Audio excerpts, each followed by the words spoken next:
57th araw ng Barangay Sinurun 2026, ang lugar na binansagang Waterworld ng Santa Cruz, Davao del Sur.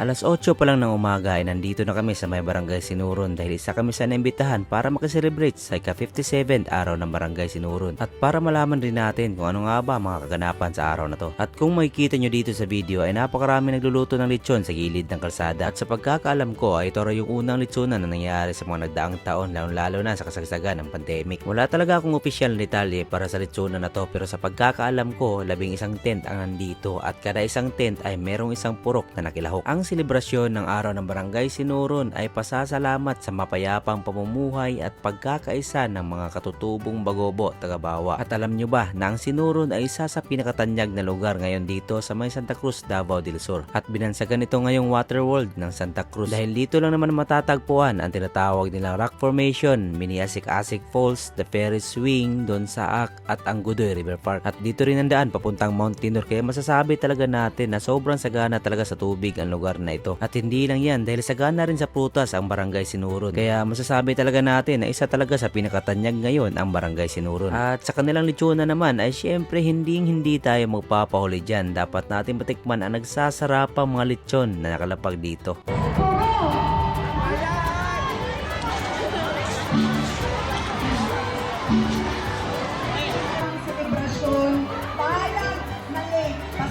So paano? See you sa next video. Sa susunod ulit, ride safe sa inyong lahat at ingat kayo palagi.